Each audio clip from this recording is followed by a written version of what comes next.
hari ini ada 32 mahasiswa yang mengikuti mata kuliah pembelajaran berdiferensiasi. Sebelumnya akan saya sampaikan untuk kemarin sudah dilakukan pembelajaran 3 topik ya? Iya, Ibu. Ya, oke. Saya kontak dengan Mbak Atika saja. Sudah 3 topik ya Mbak ya? Topik 1, 2, 3 sama Bu Ani ya?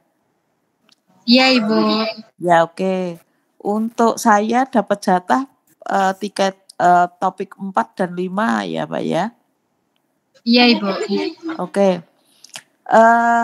Sebelum saya lakukan pembelajaran tentang apa itu materi pembelajaran berdiferensiasi, adakah yang bisa memberikan satu gambaran pemahaman tentang apa itu pembelajaran diferensiasi? Yuk, dari pembelajaran 1, 2, topik 1, 2, 3 itu kemarin, materi yang diperoleh yang bisa disimpulkan oleh kalian apa? Yuk.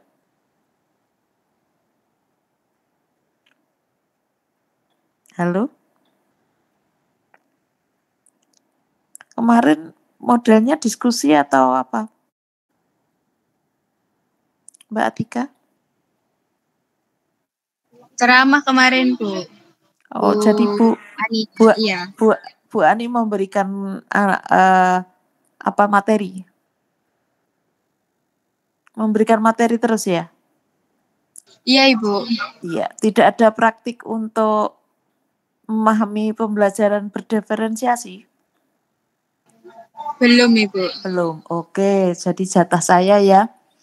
Ya, di topik 4 dan 5 itu pembelajaran berdiferensiasi. Bisa kalian lihat ada CP atau CPMK atau capaian pembelajaran mata kuliah. Itu terlihat di sana yaitu mahasiswa diharapkan mampu untuk bisa membuat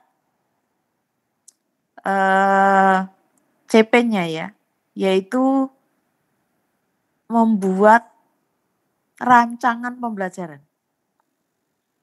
Mas Agung? Ya, bisa bantu saya untuk membuka bahan ajar topik 4 dan 5, Mas.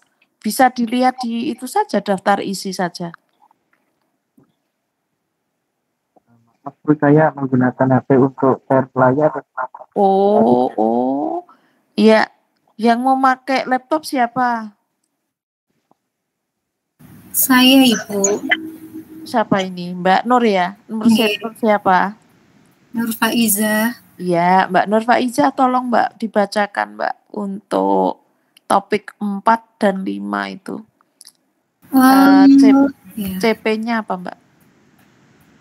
Topik 4 dan 5. Topik 4 dan 5 itu kan pembelajaran berdiferensiasi. Untuk CP-nya, untuk topik 4, capaian pembelajarannya setelah mempelajari topik ini, mahasiswa mampu merancang dan mengimplementasikan pembelajaran berdiferensiasi. Iya, oke. Rancangan ya, rancangan pembelajaran ya. Terus yang topik 5 Mbak? Sebentar Ibu. Kalau tidak salah assessment itu di topik 5 itu. Evaluasi pada pembelajaran berdiferensiasi, Bu. Iya, oke. Berarti evaluasi atau assessment ya nanti ya yang kita pelajari ya. Baik. Saya tanya tadi, dari materi yang sudah didapat dari topik 1 sampai 3, adakah yang mampu menyimpulkan apa itu pembelajaran berdiferensiasi?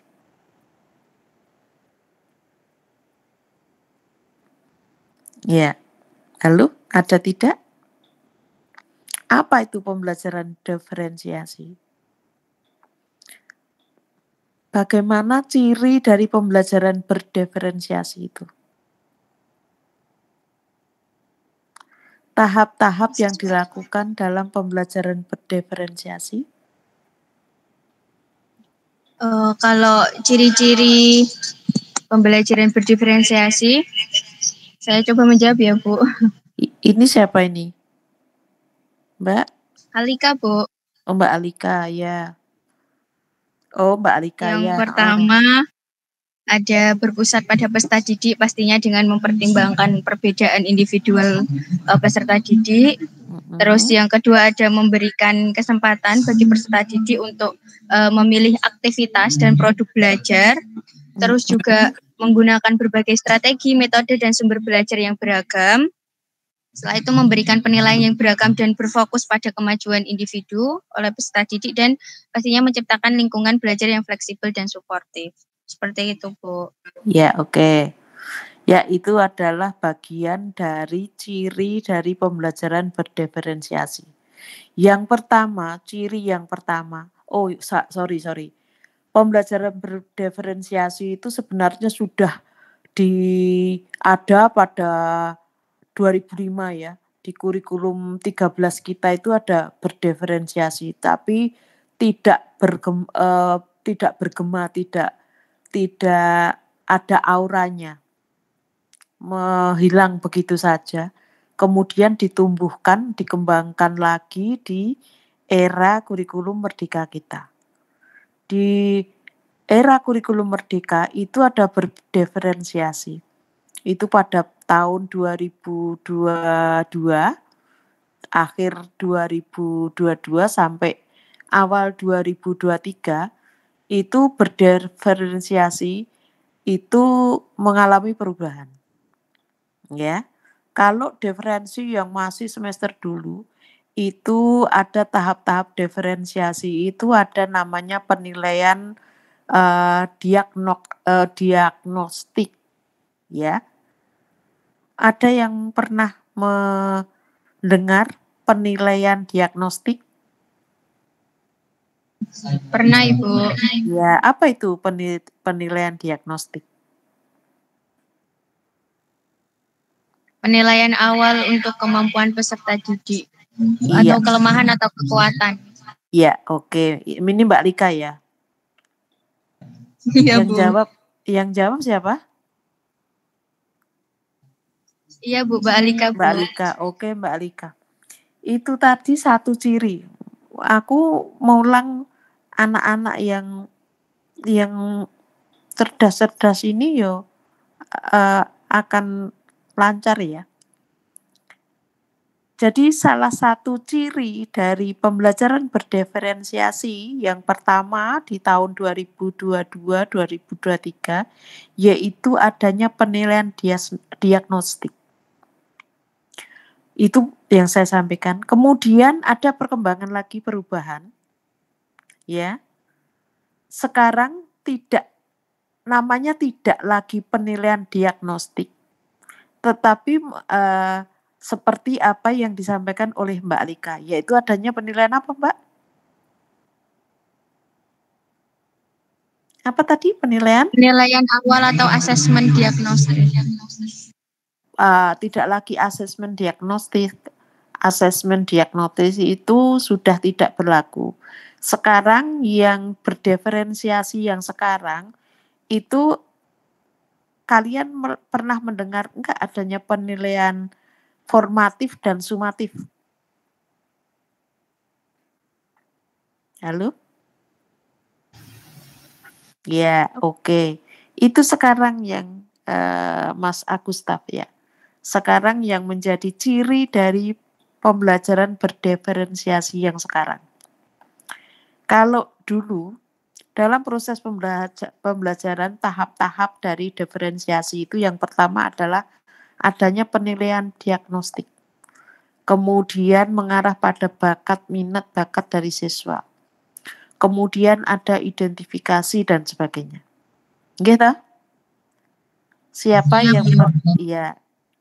yang pernah mengajar dengan pembelajaran berdiferensiasi di semester dulu saya kira akan paham itu. Tetapi di semester sekarang sudah ada, itu tidak perubahan tapi perkembangan ya. Kembali lagi pada penilaian, adanya penilaian formatif dan penilaian sumatif. Di mana penilaian formatif itu ada 2, yaitu penilaian awal seperti apa yang disampaikan oleh Mbak Alika, kemudian ada penilaian proses. Nah, itu ciri dari pembelajaran berdiferensiasi. Seperti yang pertama dikatakan tadi oleh Mbak Alika, bahwa ciri yang pertama dari pembelajaran berdiferensiasi adalah berpusat pada siswa. Ya. Sehingga sangat diharapkan untuk guru melakukan apa yang dimaksud dengan pendekatan karakteristik. Pendekatan karakteristik siswa tersebut. Tujuannya untuk apa? Untuk mengetahui ya karakter dari siswa ini. Jadi antara kelas misalnya di mana tadi Mas Agung? Kalau Mas Agustaf, Sragen ya Mas ya. Sragen ini mana Mas Agustaf?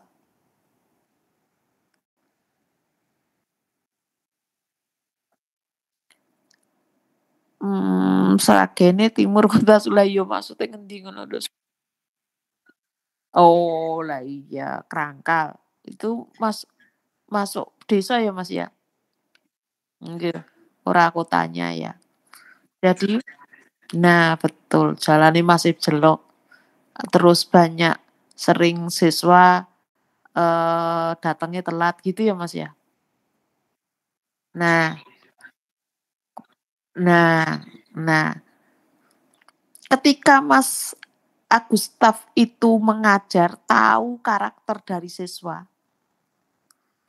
Gimana siswanya karakternya, jajane piro, ya sangune piro, numpak apa, dianter apa mlaku, itu namanya adalah pendekatan karakteristik dari siswa. Tujuannya untuk apa Mas Agustaf? Untuk tahu ketika kita akan mengajar itu harus tahu karakter dari siswa itu untuk apa?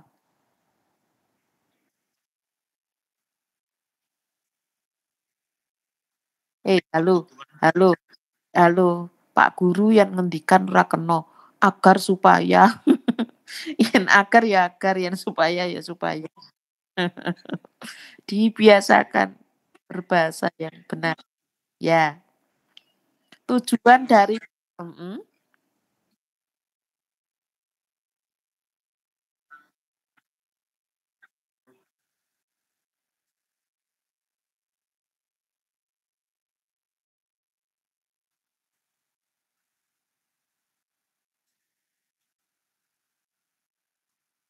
ya. Oh ini tak kira lagi pertemuan keberapa ini, wis ketok ngelotok banget. Ya, betul sekali. Jadi karakter dari siswa itu sangat diperlukan oleh seorang guru untuk membuat satu keputusan, untuk membuat satu rancangan pembelajaran yang tepat, yang efektif, yang menyenangkan, berdiferensiasi. Begitu maksudnya kan Mas Agustaf ya? Iya. Nah, seperti apa yang diharapkan dalam pembelajaran di kurikulum Merdeka, bahwa pembelajaran itu harus berdiferensiasi. Ya, yaitu sebuah pembelajaran yang menarik, yang dikuasai oleh siswa karena apa? Karena berdasar pada karakter siswa. Ketika mau mengajar itu, oh anak-anakku itu, mana tadi Mas kecamatannya Mas? Mas Agustaf tadi kecamatannya mana itu tadi dikatakan tadi pelosok jalannya jelek dan sebagainya. Sinyalnya bagaimana Mas? Bagus, oke.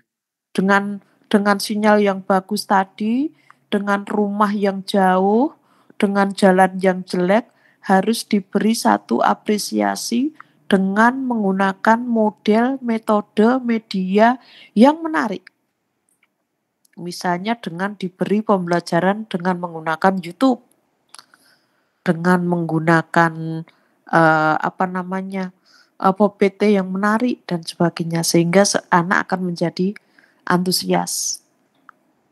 Ya, tujuan dari pembelajaran berdiferensiasi adalah itu, pembelajaran yang berpusat pada siswa. Terus bagaimana caranya tadi dikatakan oleh Mas Agustaf, bahwa ciri dari pembelajaran berdiferensiasi yang pertama adanya konten. Yang kedua adanya proses. Yang ketiga adanya produk. Ini belum dipraktikkan ya? Ya. Belum Ibu. Iya, belum dipraktikkan. Besok kita praktikkan bagaimana toh pembelajaran berdiferensiasi. Seperti apa yang disampaikan oleh Mas Agustaf tersebut, seorang guru dengan seorang guru di kurikulum Merdeka ini mempunyai tugas yang sangat luar biasa. Guru tersebut harus satu, cerdas, harus kritis, harus inovatif, harus kreatif. Ya, banyak tugasnya ya Mas Agustaf ya. Di kurikulum Merdeka ini guru memiliki tugas yang sangat luar biasa. Dengan tahu karakter itu harus mampu mencetak rancangan pembelajaran yang dengan berbagai cara tadi. Dengan ada tahapan-tahapan seperti kontennya seperti apa, prosesnya seperti apa, produknya menjadi apa. Begitu. Ya, itu dikatakan tadi dari inti dari pembelajaran berdiferensiasi seperti itu. Oke, tadi dikatakan kembali ke materi kita bahwa tugas saya sampai pada CP, bahwa berdiferensiasi itu mentoknya CP, tapi CP nanti tidak masuk di RPP ya. Oh ya, produk dari pembelajaran berdiferensiasi itu apa? Rancangannya wujudnya apa? Ya. Di kurikulum Merdeka yang sekarang ini, kemarin saya sampaikan lawang yo jenenge lagi mencari jati diri ya Mas ya. Kurikulum Merdeka itu ya dulu gitu. Sekarang nggak ada, RPP itu nggak ada. Ya, kalau di kurikulum Merdeka itu sekarang dikenal dengan apa? Modul ajar. Iya, dikenal dengan modul ajar. Modul ajar sama dengan RPP. Di akhir-akhir ini, di bulan-bulan terakhir ini, di kurikulum Merdeka mulai lagi tuh ketika kalian ikut diklat, ketika kalian ikut sosialisasi, mulai mendengar lagi istilah RPP. Ini yang sudah mengajar siapa selain Mas Agustaf? Ya, yang sudah praktik lapangan siapa ini kelas ini? Kalau Mas Agustaf itu ya admin ya? Masih di admin? Oh, kenapa tidak ikut mengajar? Kan itu kan arahnya besok bagus ya itu nanti. Jadi mesti bisa kalau sudah lulus lulus PPG saya yakin langsung aja sampaikan ke kepala sekolah kalau PPG-nya udah lulus, mesti nanti langsung minta mutasi aja Mas. Mutasi ke guru aja. Pendekatan ke kepala sekolah no Mas. Apa tuh SMP apa SMA? Oh SMK. SMK sapa ya nune ya.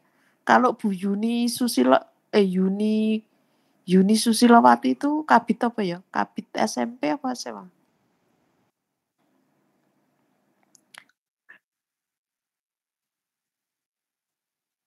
Kalau SMA kan ya ke LP ke Jawa Tengah ya.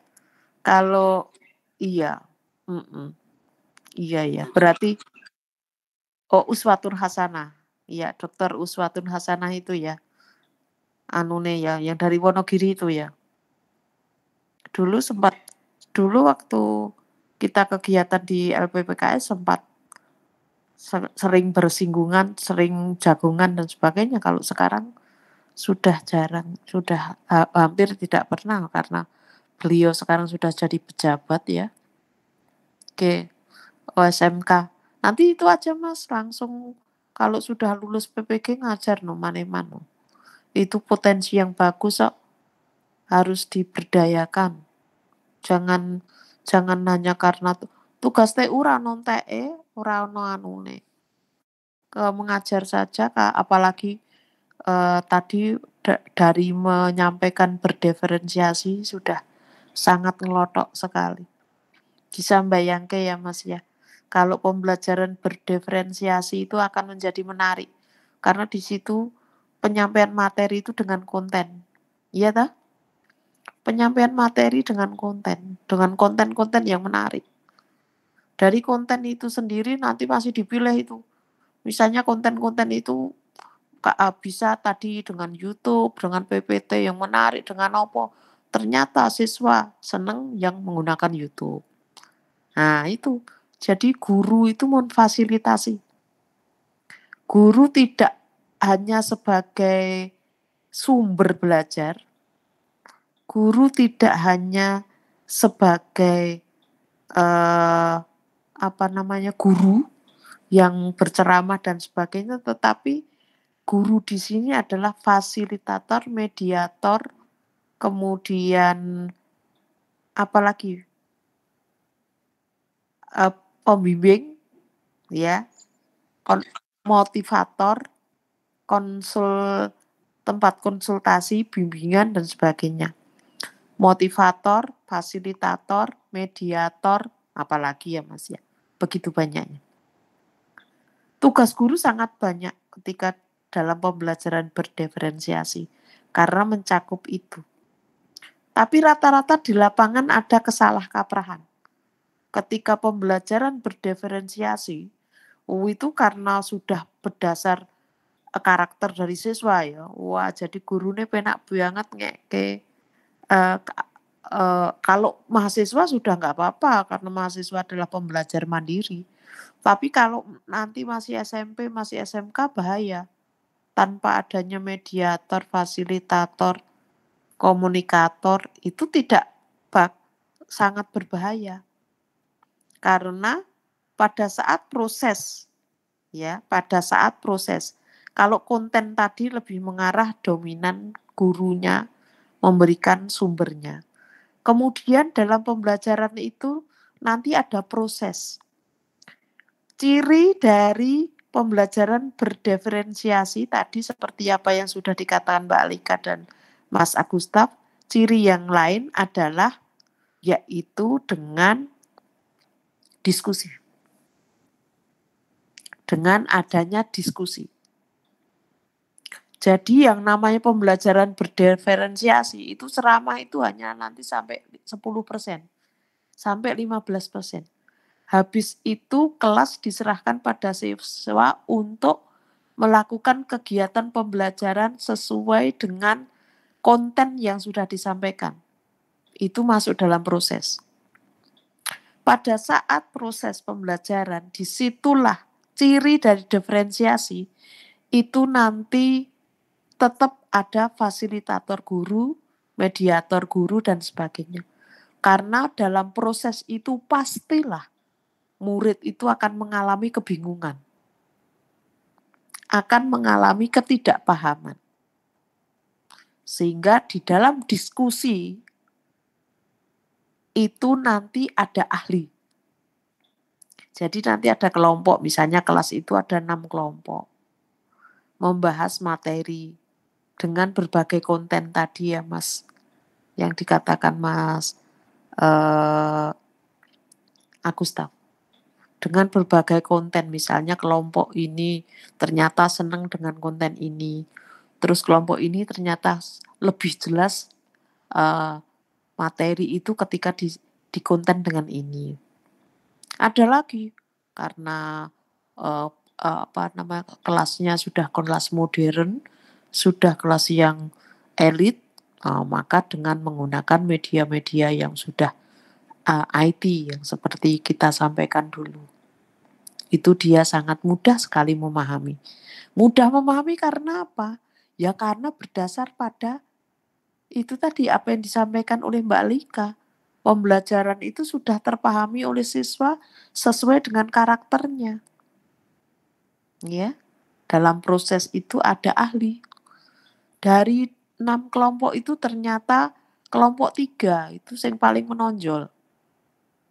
Yang paham ketika guru melakukan formatif awal, penilaian awal. Saya di pembelajaran ini tadi sudah melakukan penilaian awal tidak? Halo? Ketika saya melakukan ceramah ini tadi, saya melakukan penilaian formatif awal tidak? Mbak Alika? Sudah.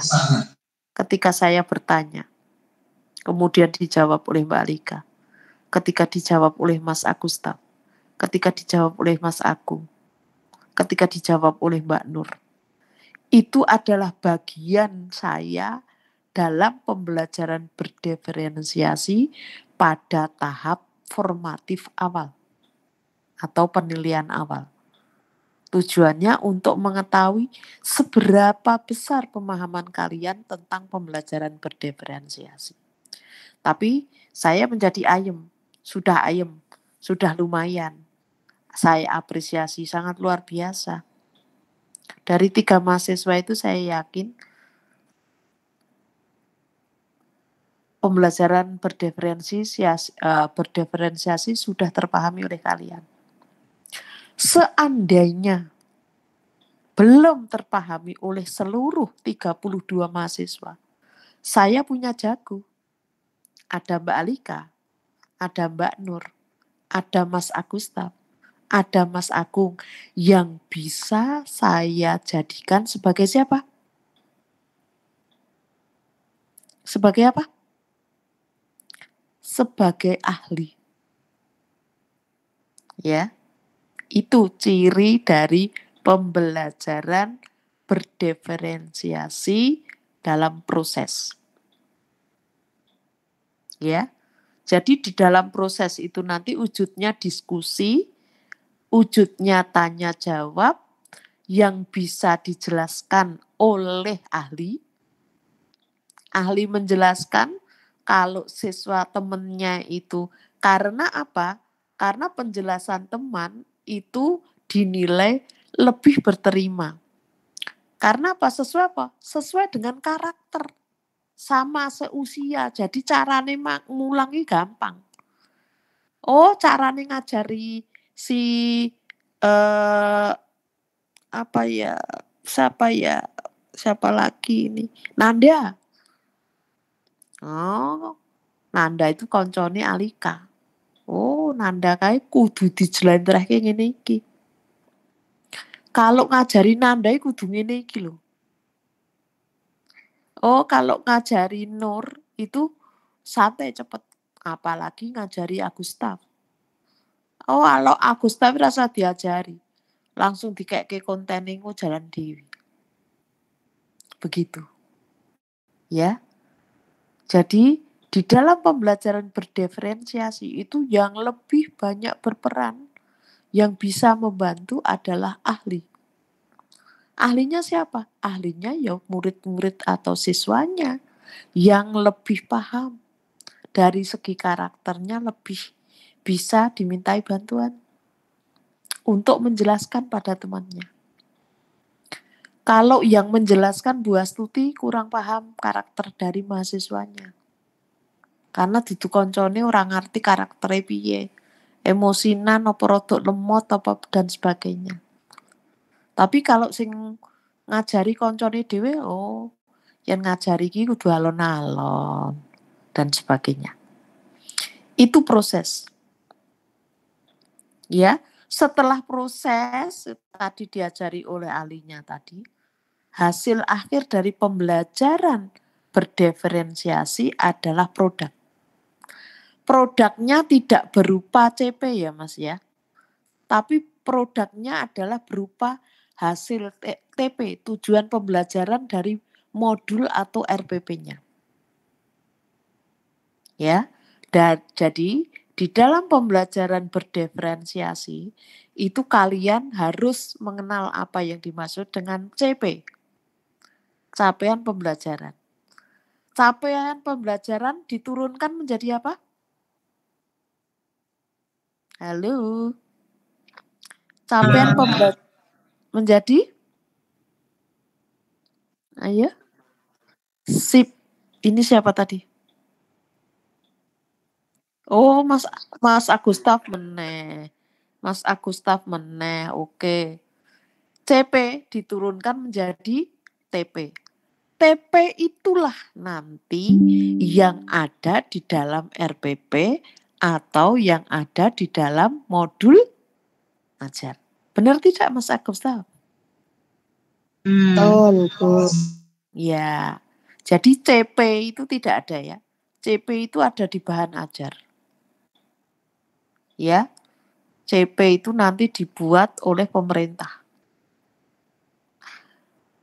Guru tugasnya membuat TP, tujuan pembelajaran. Kemudian nanti diturunkan menjadi ATP. Tapi ketika kalian nanti membuat RPP sampai pada TP. Ya. Itu nanti di pembelajaran berdiferensiasi.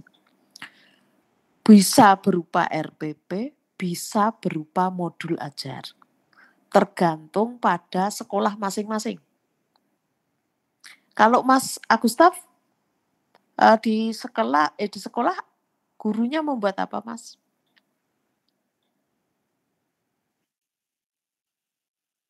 Modul ajar.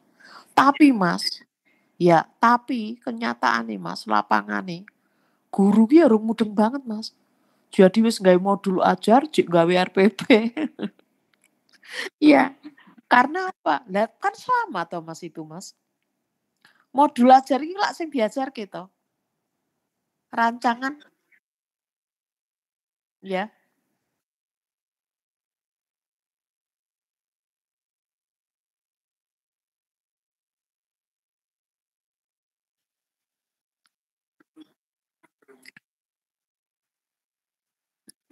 Nah, copy paste.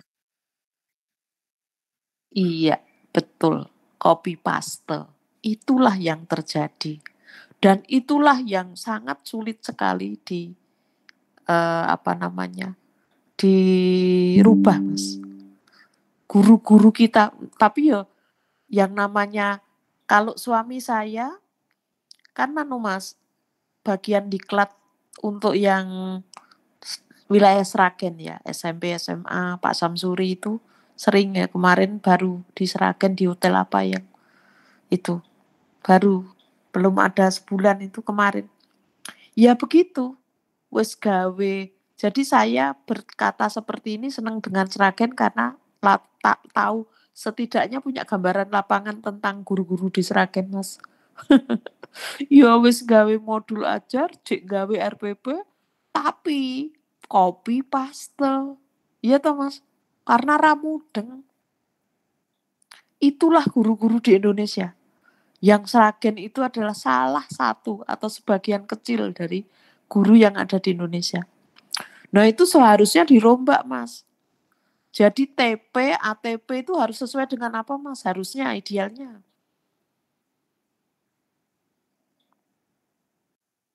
Harusnya ya, harusnya TP dan ATP itu sesuai dengan mana? Tidak copy paste dari CP dari pemerintah kan harusnya. Tetapi disesuaikan dengan apa Mas?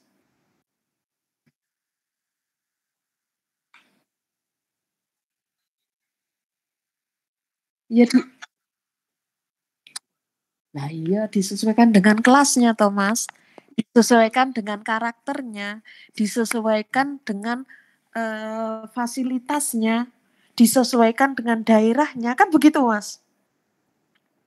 Ya.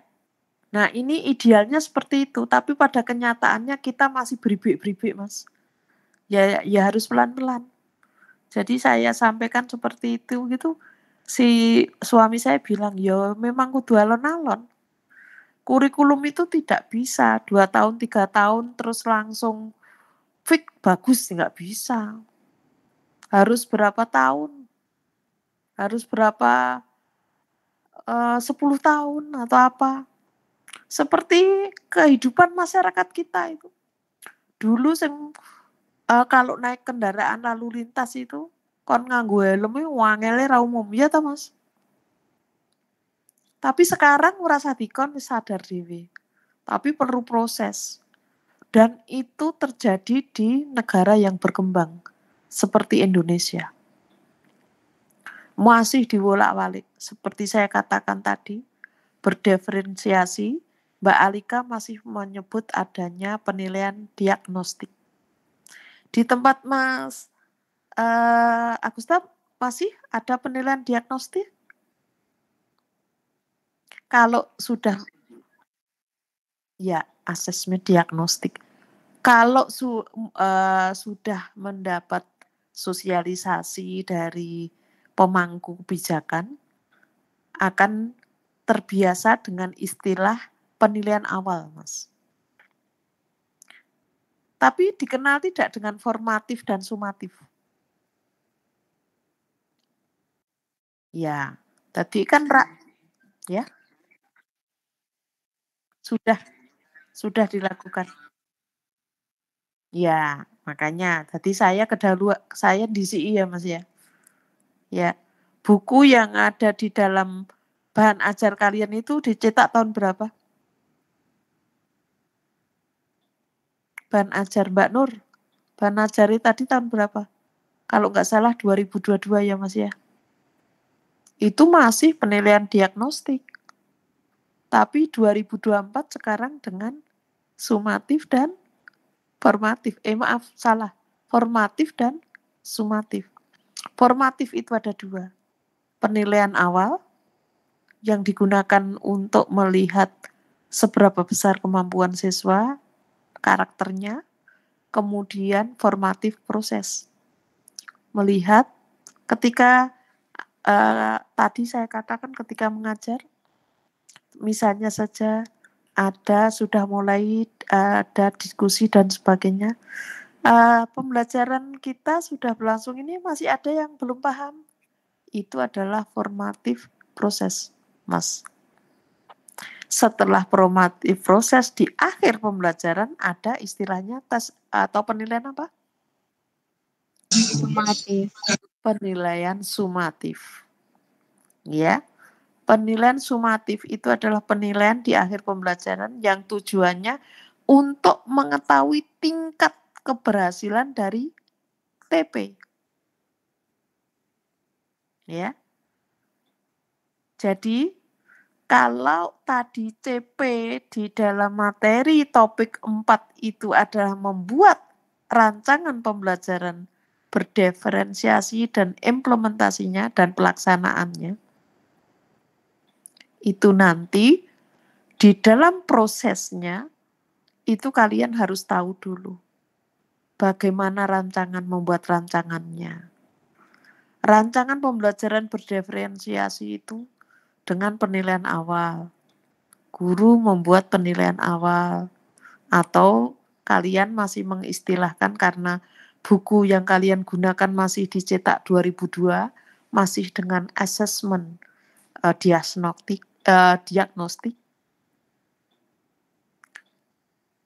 Tapi kalau saya ikuti yang sekarang, yaitu penilaian awal atau formatif awal. Kemudian, apa itu formatif proses? Formatif proses adalah untuk mengetahui tingkat keberhasilan siswa dalam proses pembelajaran itu. Paham tidak dia? Gitu. Ya. Formatif itu ada awal dan proses.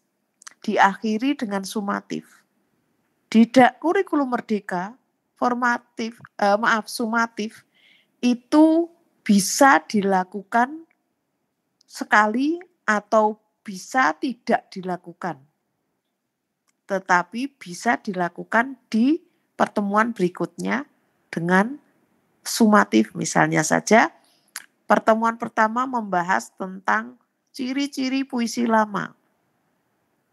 Waktune karena salah satu ciri dari tingkat keberhasilan pembelajaran berdiferensiasi itu sulit berjalan atau sulit mencapai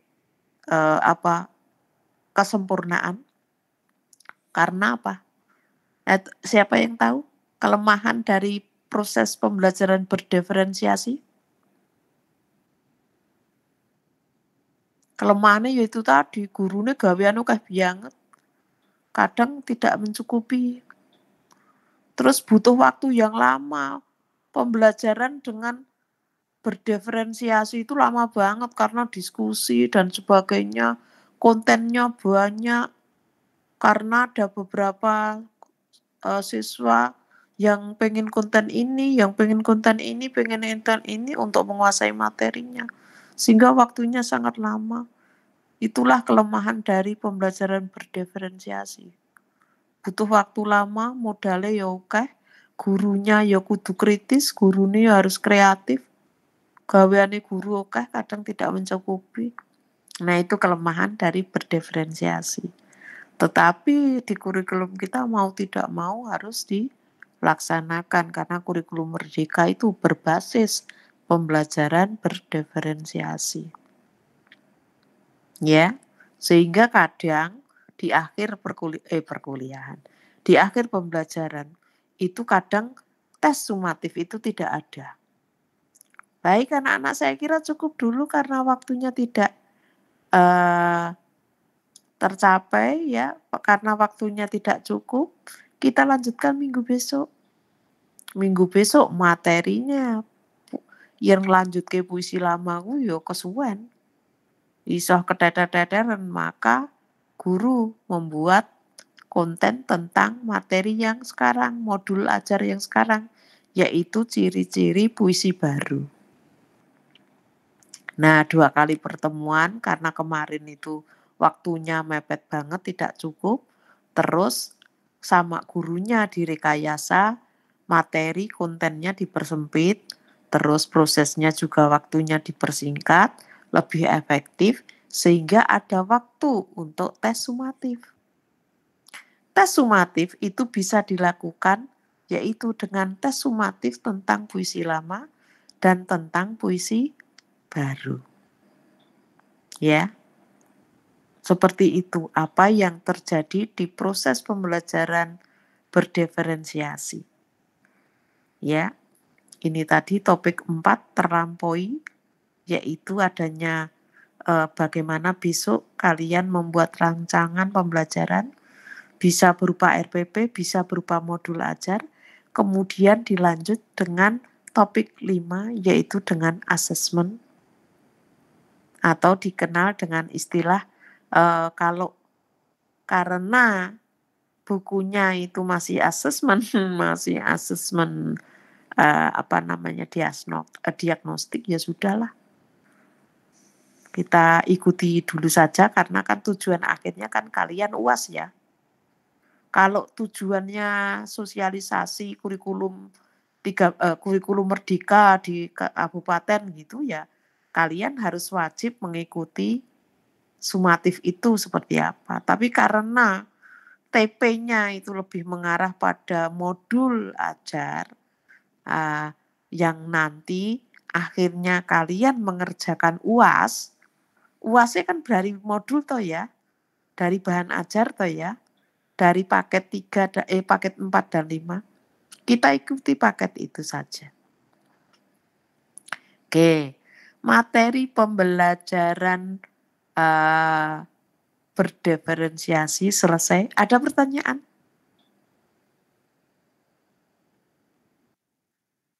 Ya, monggo silakan Mas.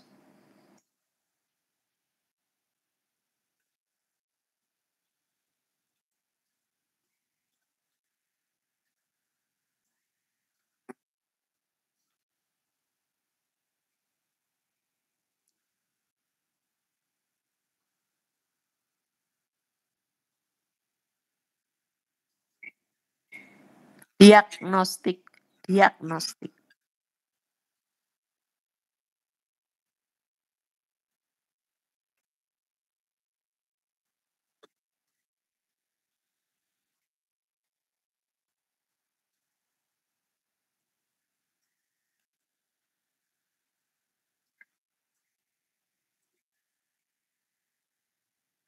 Perkembangannya 2024.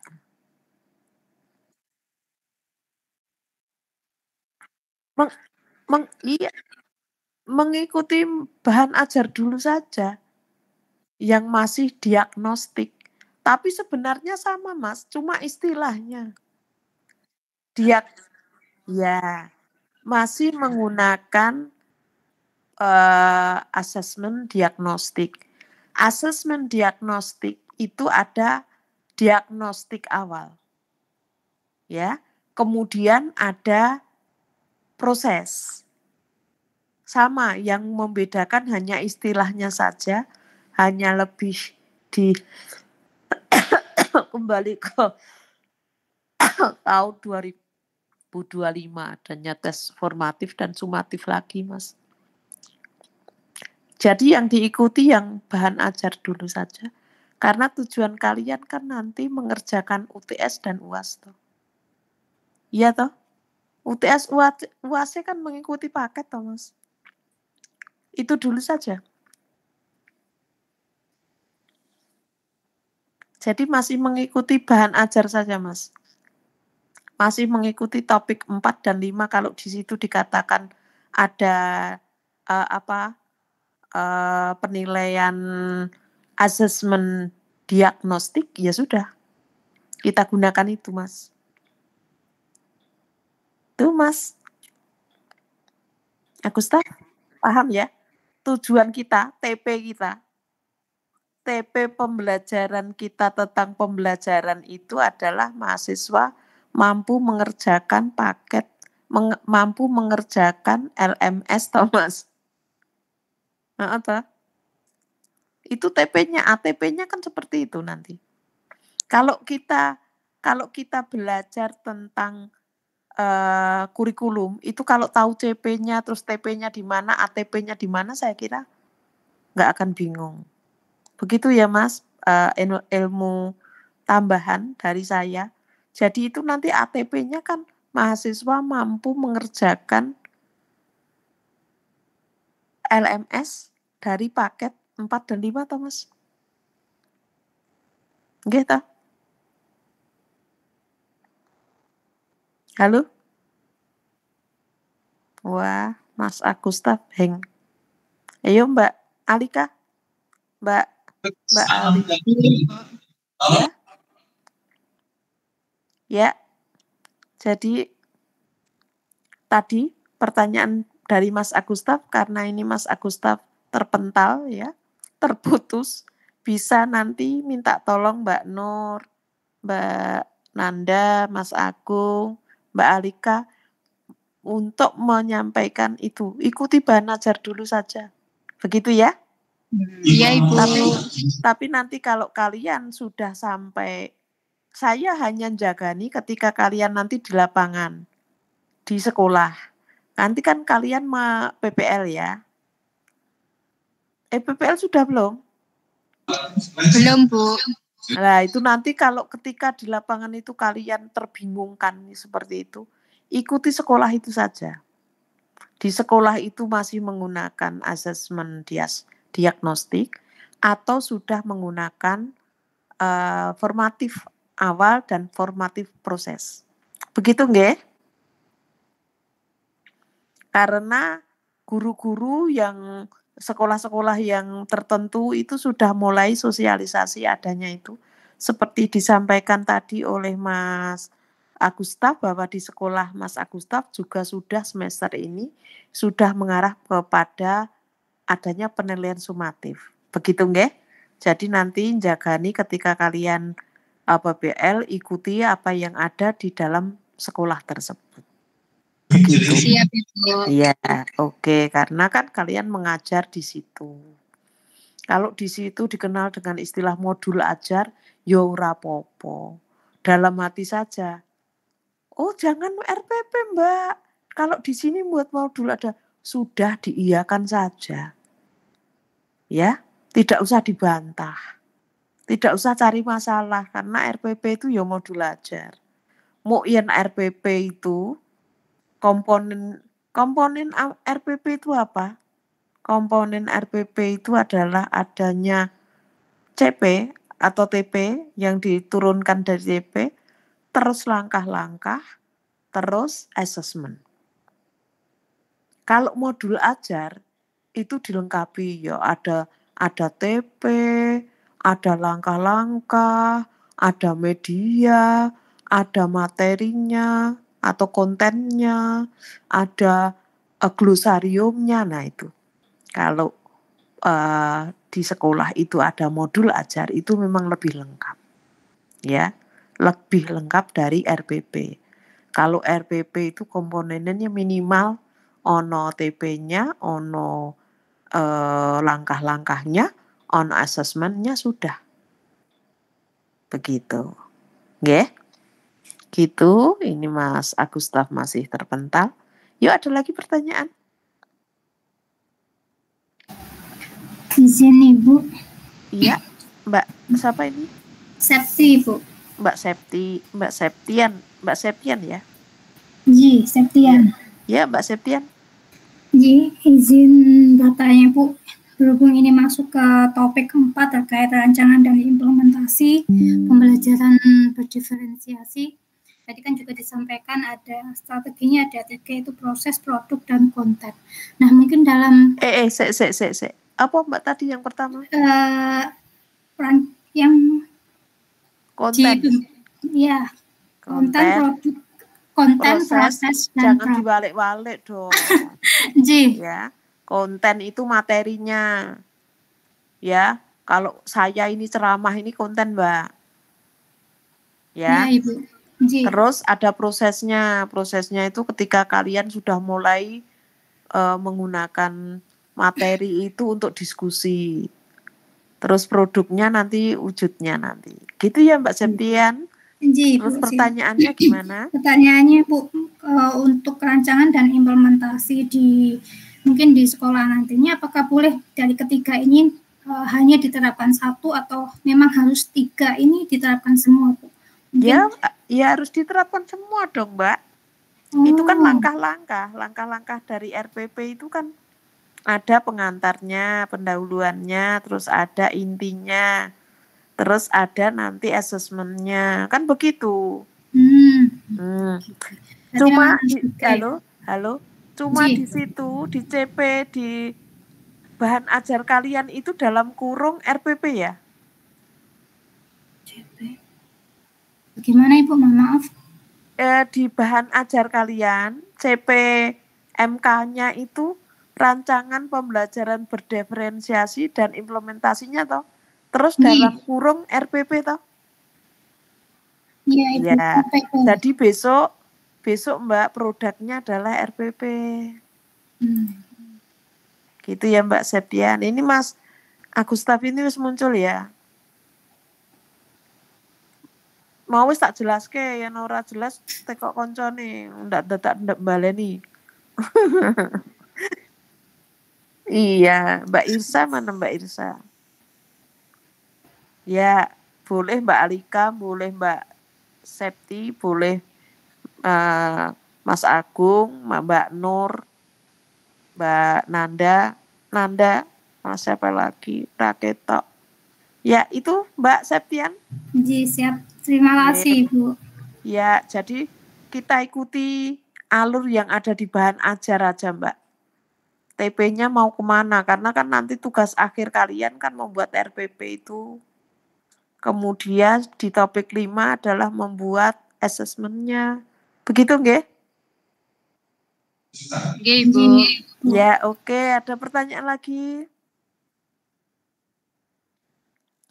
Ya, kalau tidak ada, mulai minggu besok kita praktik pembelajaran dengan berdiferensiasi.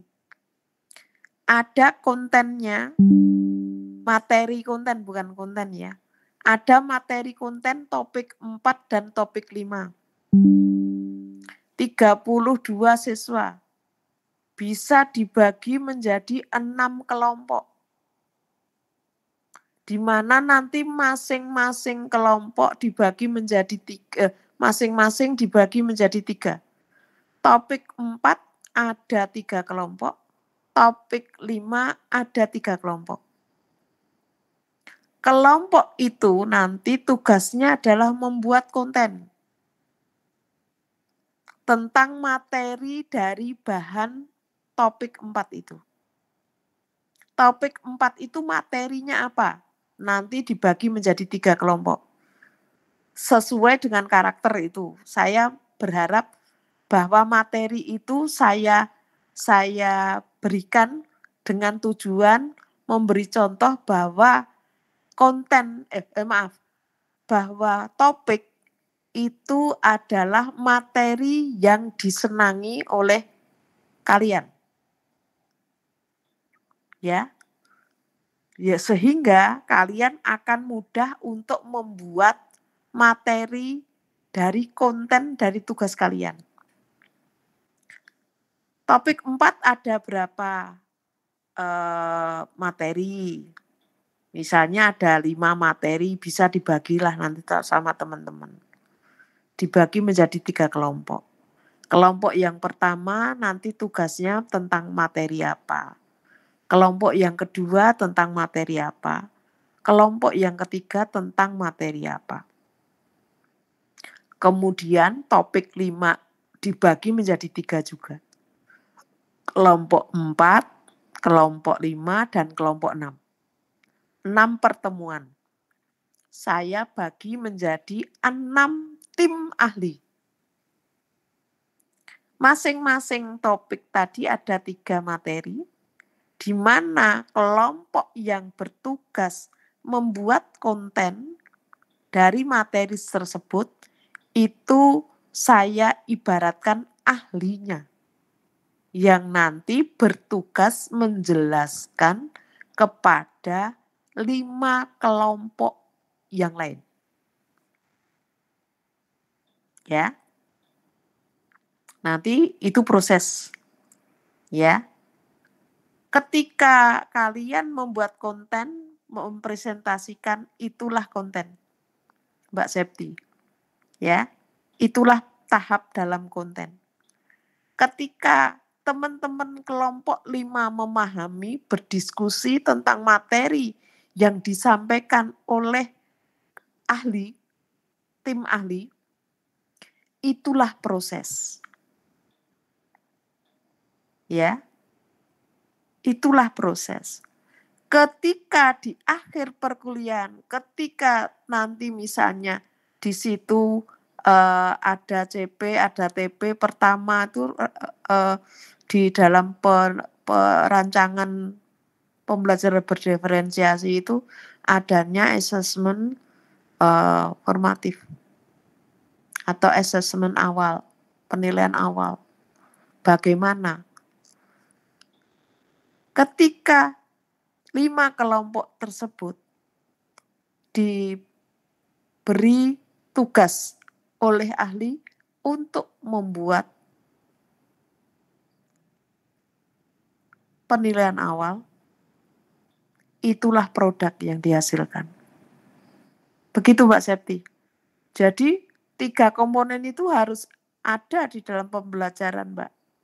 Tidak boleh hanya konten saja tok, tanpa ada diskusi, tanpa ada pendalaman materi.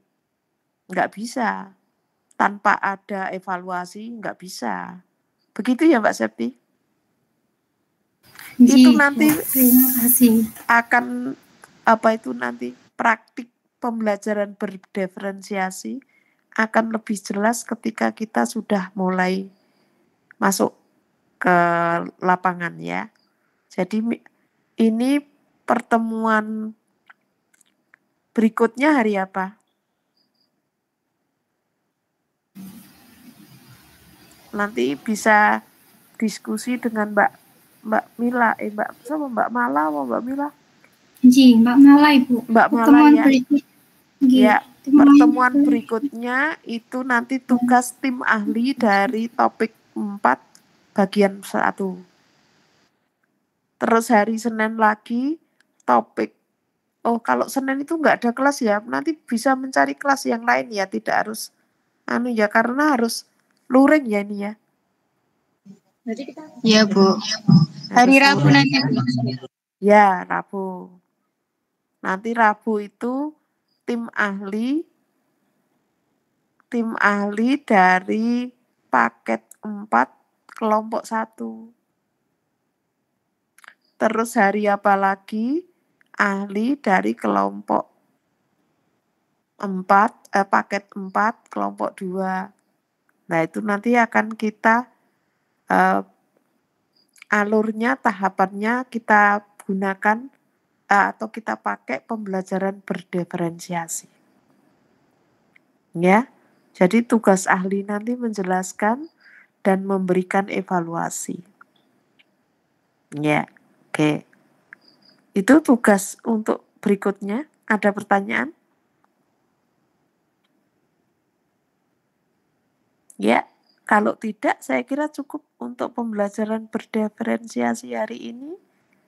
Tidak ada pertanyaan lagi, saya anggap sudah paham dan tahu bagaimana nanti gambaran dari pembelajaran berdiferensiasi. Ya, Kak tadi tahu karakter dari teman-teman kalian.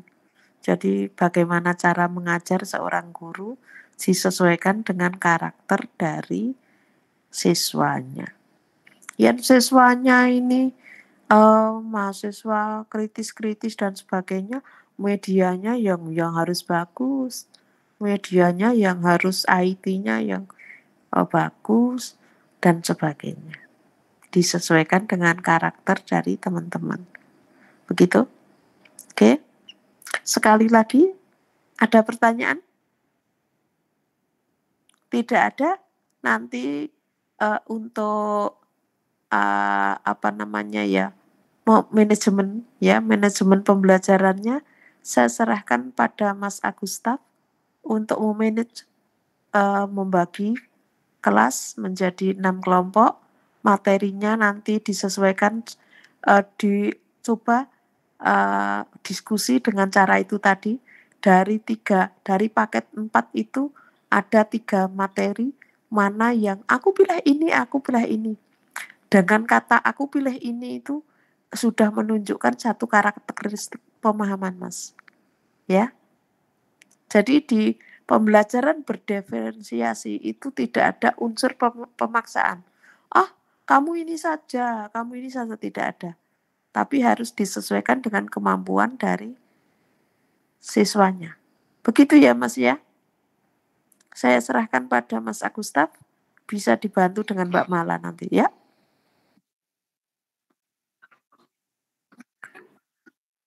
Mbak Mala nggak ada. Mbak Mala ini nggak ada. Mbak Mala izin antar bapak ibunya naik haji. Makanya tak serah ke Mas Agustaf. Ya.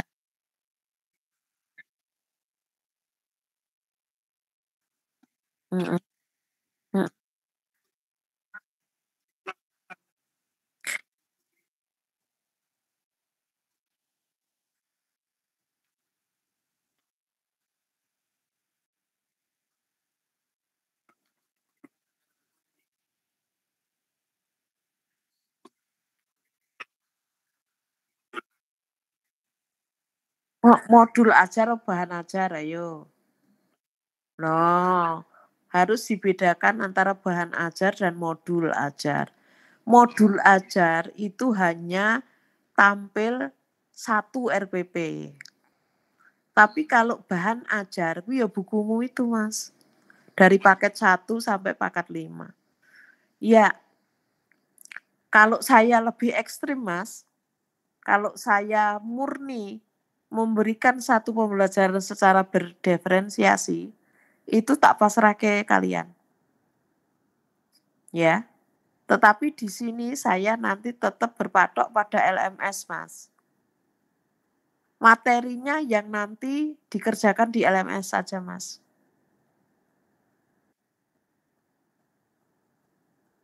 LMS sudah dibaca belum? Ya, kan ada tugas-tugas toh itu. Arahkan ke situ. Tujuannya untuk apa? Saya tadi membuat satu TP tadi, Mas. TP-nya adalah mahasiswa mampu mengerjakan LMS. Begitu. Meskipun nanti di UAS mungkin ada luaran membuat RPP begitu. Nggih.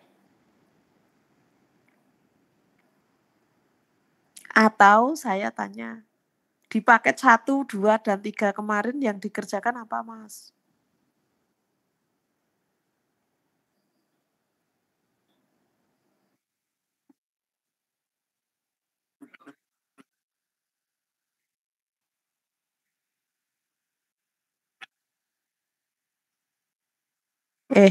Prof. Sumarwati apa Bu Ani?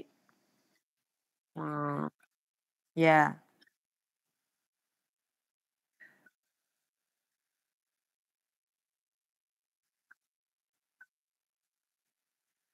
Iya. Oke, jadi sama ya. Lebih mengarah pada TP-nya mengacu pada mahasiswa mampu mengerjakan topik di LMS ya. Gitu nggih, nanti materinya ke situ nggih. Ya, ada lagi pertanyaan? Tidak ada, saya kira cukup untuk hari ini. Terima kasih, luar biasa. Tapi mbok saya minta mbok teman-teman yang lain itu mbok yo